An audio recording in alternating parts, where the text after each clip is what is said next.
One of the most intriguing discoveries in modern science is the fact that there is nothing in this world that even approaches what might be called truly solid. We speak of solids, liquids, and gases, but these terms describe superficial rather than basic properties of matter.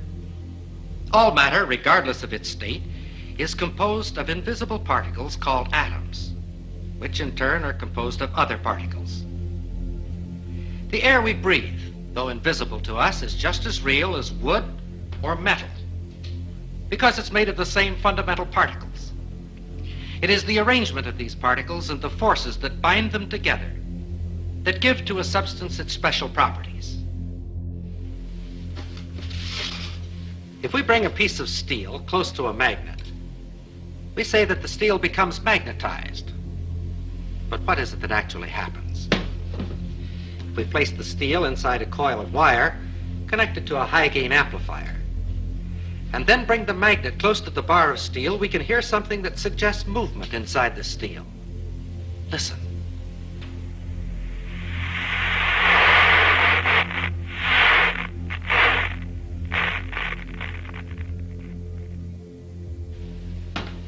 We think of a piece of steel as being solid, and according to our definition, it is a solid.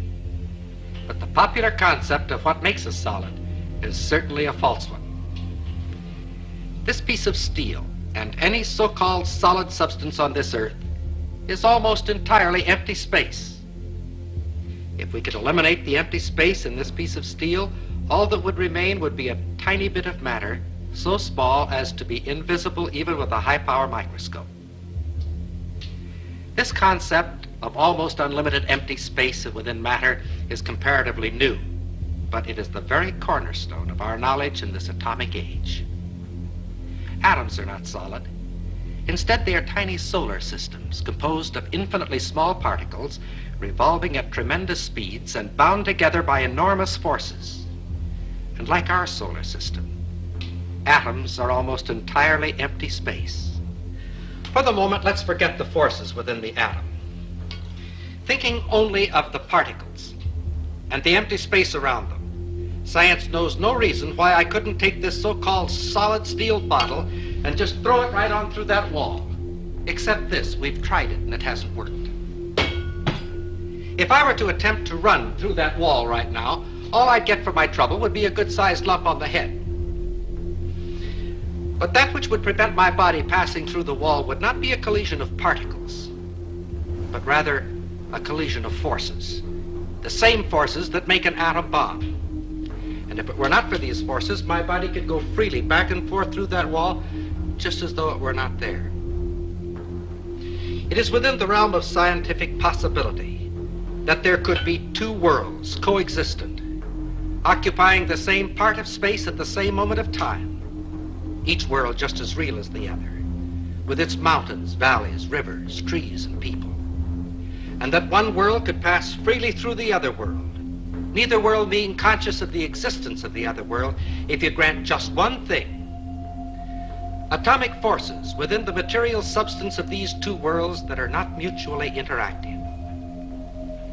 What do we mean by this? Let's see. Here are two pieces of steel. Their appearance is quite similar, but a magnet will reveal a basic internal difference between the two pieces. This one, of course, is picked up, but this one is unaffected. This piece of steel is non-magnetic, stainless steel. Of course, we all know that other metals, such as brass or aluminum, are not affected by the magnet. But a ring made of aluminum is something else. It can be suspended in air by the electromagnetic force of what is actually a transformer.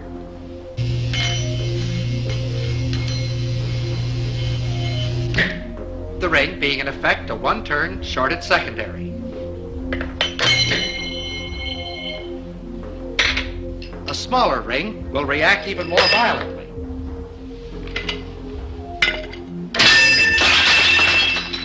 Here is another ring. This one made of a material we say is non-conductive.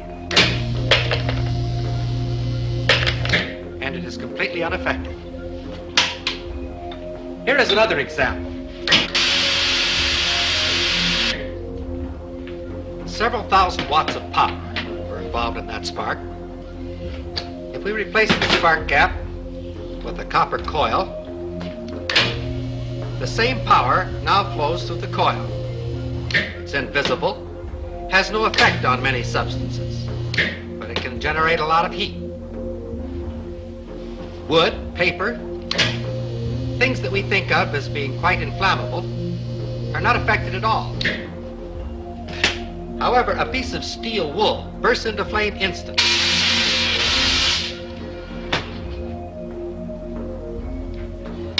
Did you ever fry an egg on a cold stove?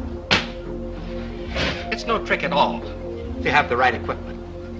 This is a cold hot plate, and because it's cold, you can make it out of wood if you like. Just be sure that there's a coil of wire inside and that you connect that coil to a high voltage alternating current source. The rest is easy. As long as we're being different, we'll use motor oil instead of Crisco.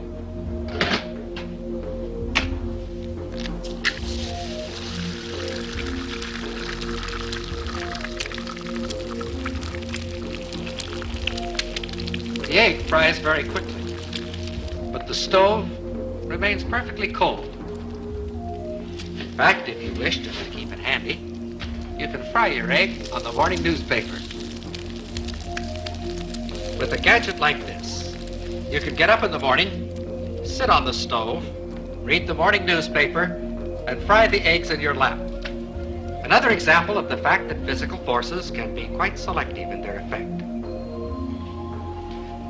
All of the examples which we have cited thus far have been in the physical realm, and of course have been limited by that fact.